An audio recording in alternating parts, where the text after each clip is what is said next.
अस्सलाम वालेकुम। आइए डियर व्यूवर्स, आज बात करते हैं एक और किताब के बारे में। आज हम समीक्षा करने जा रहे हैं इलाजुल गुरबा की। इलाजुल गुरबा एक ऐसी किताब है जो बहुत ही सिंपल लैंग्वेज में लिखी गई है। बहुत ज़्यादा सिंपल लैंग्वेज में लिखी गई है, जिसमें तकरीबन हर लफ्ज़ आम फिजिशियन की समझ में आता है, और इसमें इस्तिलाहात या टर्म्स का यूज़ बहुत कम किया गया है। जिस तरह से इसके नुस्खे बहुत सीधे सादे सिंपल सस्ते हैं, उसी तरह से इसकी ज़ुबान भी बहुत सादा है, सलीस ज़ुबान जिसको कहते हैं। ये किताब बेसिकली फ़ारसी में लिख गई थी। ग़ुलाम इमाम ख़ान साहब ने इस किताब को फ़ारसी में लिखा था, और उसके बाद इसका तर्जुमा हकीम मोहम्मद असग़र अली साहब ने किया था 1864 में। लिखी गई ये इससे पहले होगी, उसका मुझे हवाला नहीं मिला कहीं। तो ये किताब जब तर्जुमा की गई तो इसमें जानबूझकर बहुत सादा ज़ुबान, चूँकि जैसा कि नाम से ज़ाहिर है इलाजुल गुरबा, गरीबों के इलाज की किताब, तो इस किताब को बहुत सादा ज़ुबान में लिखा गया, सादा नुस्खे लिए गए। यहाँ तक कि इस किताब के अंदर सोना चांदी या कुश्तजात का इस्तेमाल बहुत कम जगहों पर मिलता है। और इस किताब की एक अच्छी बात यह है कि जैसे कि आम एक अच्छी किताब को होना चाहिए कि इन्होंने शुरुआत उसी तरह से उमूर तबिया को एक्सप्लेन किया है, फिर सित्ता ज़रूरिया को एक्सप्लेन किया है, और उसके बाद क़ारूरे के बारे में भी है, बराज़ के बारे में भी है, और जो तमाम जो आलात तशख़ीस हैं उनके बारे में बयान किया है।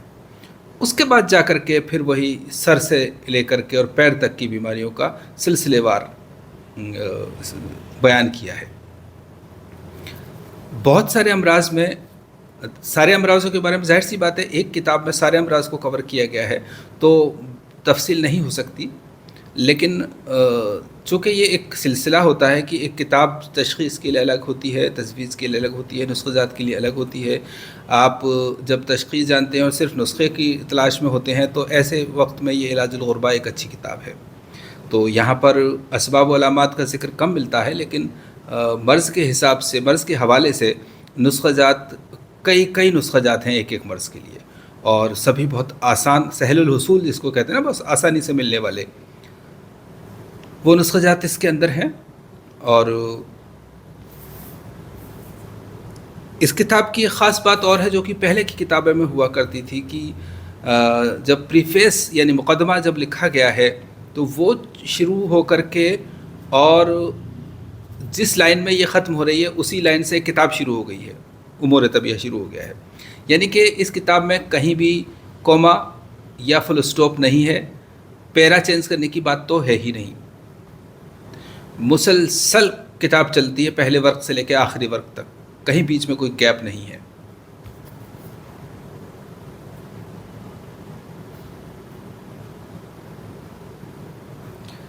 तो इस तरह से हम ये कह सकते हैं कि हम ये किताब एक आम तबीब के लिए नुस्ख़ात की तलाश के लिए बहुत अच्छी किताब है, जिसमें कि आसानी से मिलने वाली दवाएं हैं, आसानी से बनने वाले नुस्खे हैं, सब सस्ते नुस्खे हैं।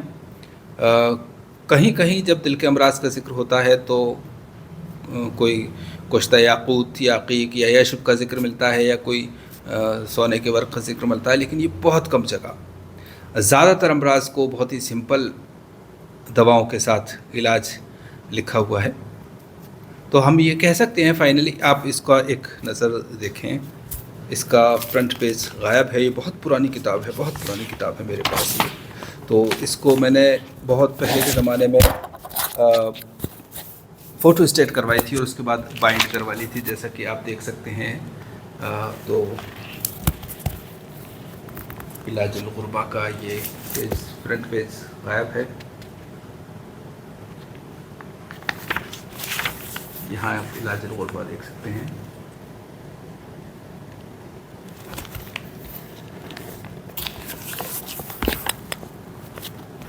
तो इस तरह से इसका जो इंडेक्स है वो भी अच्छी तरह से लिखी गई है और जैसे कि पहले के ज़माने में किताबों में बुखारों के बारे में अच्छा जिक्र होता था, वो भी इसमें जिक्र मिलता है और बहरान का जिक्र भी इसके अंदर है।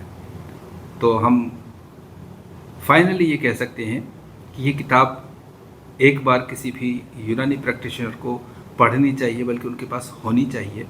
और बहुत सारे नुस्खे ऐसे होंगे हैं, मेरी प्रैक्टिस में भी हैं इसमें से, जो नुस्खे आपको बहुत आसानी से मिलते हैं और कामयाब हैं, इफ़ेक्टिव हैं। तो इस तरह से इलाजुल गुरबा एक अच्छी किताब है, हालांकि आज के ज़माने में भुला दी गई है, बिसरा दी गई है, लेकिन होता यह है कि जब आप पढ़ते हैं तो आपके पास बहुत सारी किताबें होती चली जाती हैं और एक ही किताब से आपका सारा मतलब चले ऐसा नहीं होता। बहुत सारे किताबों के नुस्खे जाता आपके पास होने लगते हैं और फिर उसके बाद अपने खुद के नुस्खे होने लगते हैं। बहरहाल इलाजुल गुरबा एक बार पढ़ने की किताब है। फिलहाल इतना ही। अल्लाह हाफ़िज़।